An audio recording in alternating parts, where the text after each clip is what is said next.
Welcome back to Siri kitchen. చేపల పులుసుకు కావాల్సినవి మెంతులు, ధనియాలు, ఎండుమిర్చి అది వేయించి పక్కన పెట్టేసుకున్న తర్వాత ఆనియన్స్, పచ్చిమిర్చి కూడా ఇలా కాల్చుకొని పక్కన పెట్టుకొని మిక్స్ చేసేసుకోండి. రెండు పొడిని దీన్ని మిక్స్ చేసేసుకోండి సపరేట్గా.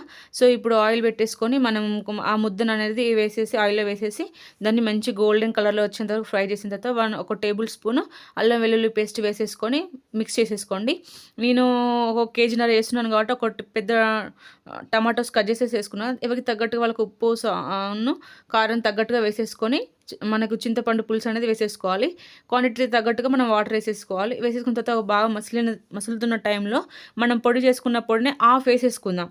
అలా ఆయిల్ పేరుకున్న తర్వాత మన చేపలు అనేది వేసేసుకోవాలి. 1 by 1 వేసేసుకోవాలి. చూడండి మనకు ముక్క ఉడికిన అనేది మనకు తెలిసిపోతుంది. ఆయిల్ ఎలా పెరుగుందో చూడండి ఒకసారి. సో ఇప్పుడు దించే టైంలో మనమి ఆ పొడి మొత్తం వేసేసుకొని కొత్తిమీర జల్లేసుకుంటే చేపల పులుసు రెడీ.